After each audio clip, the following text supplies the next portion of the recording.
11वीं शरीफ का महीना चल रहा है, जिसे गौस पाक का महीना भी कहते हैं।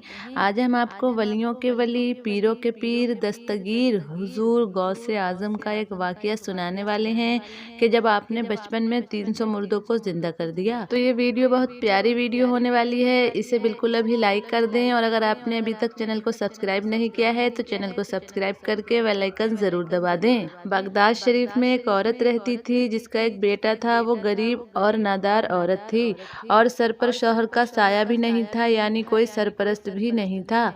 एक मर्तबा उसका बेटा बीमार हो गया। जब वो बीमार हुआ तो उसने यही सोचा कि उस वक्त के जो वली हैं, अल्लाह के नेक बंदे हैं, बुजुर्ग हैं, उनके पास जाकर मैं दुआ करवाती हूँ ताकि मेरा बच्चा ठीक हो जाए।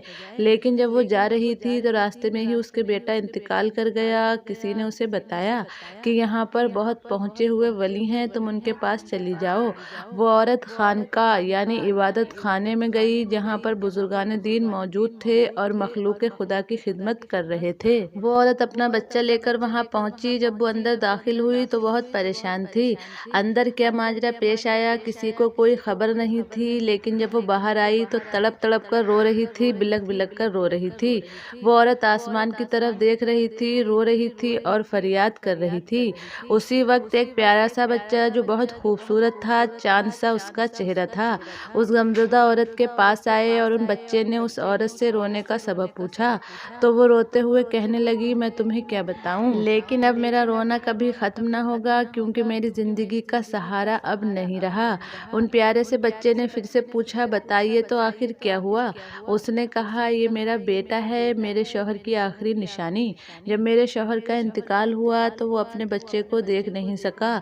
जब ये पैदा हुआ तो मैंने इसको बड़ी चाहत से पाला पोसा है। ये मेरे शौहर की आखिरी निशानी है, लेकिन मुझे नहीं पता था कि ये मेरा बच्चा इतनी जल्दी दुनिया से चला जाएगा।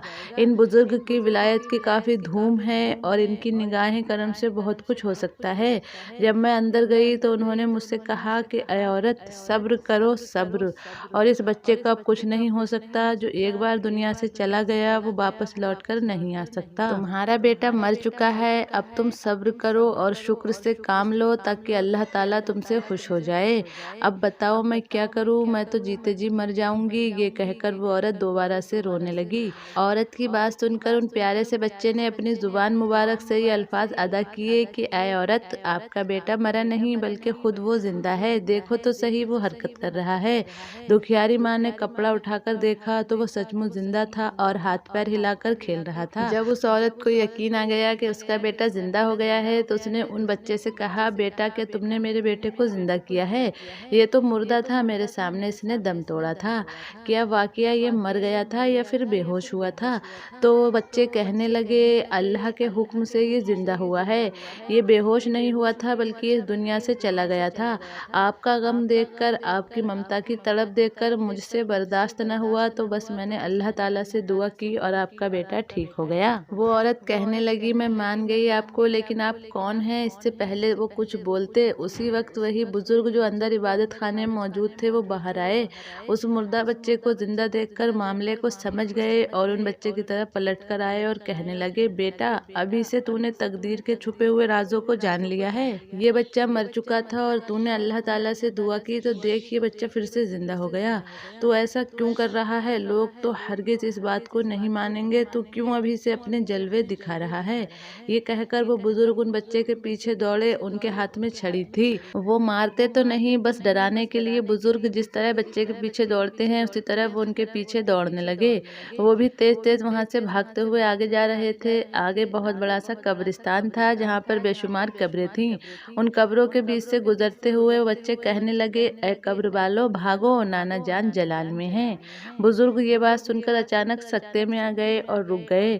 वो चुप थे और उन बच्चे को देख रहे थे जिनके कहने पर कब्रिस्तान से 300 मुर्दे उठकर अपनी अपनी कब्रों को फाड़कर उठ खड़े हुए। एक तरफ वो छोटे बच्चे खड़े थे, दूसरी तरफ वो बुजुर्ग और दरमियान में 300 के करीब मुर्दे खड़े थे। वो बच्चे अपना चांद सा चेहरा लिए एक तरफ खड़े होकर मुस्कुरा रहे थे। बुजुर्ग बड़ी हसरत के साथ उनको देखते हुए कहने लगे, बेटा हम तेरे मर्तबे को नहीं पहुंच सकते, इसलिए तेरी मर्जी के आगे हम अपना सर तस्लीम खम करते हैं। हम जानते हैं तू कौन सी हस्ती है, लेकिन हम तो सिर्फ इतना कह रहे थे कि अभी से अपने अपने जलवे न दिखा, क्योंकि लोग इस बात का यकीन नहीं करेंगे। लोग तुम्हारे लिए अपने दिल में बुग़्ज़ भी रख सकते हैं, हसद भी रख सकते हैं। क्या आप जानते हैं उन बच्चे के पीछे छड़ी लेकर भागने वाले और उन बच्चे को समझाने वाले वो बुजुर्ग कौन थे? वो बुजुर्ग कोई और नहीं बल्कि उन बच्चे के नाना जान थे। और वो बच्चे वलियों के वली, पीरों के पीर, दस्तगीर हुजूर गौसे आज़म रज़ियल्लाहु ताला अन्हो थे। तो सलाम हो वलियों के वली, पीरों के पीर, हुजूर गौसे पाक पर।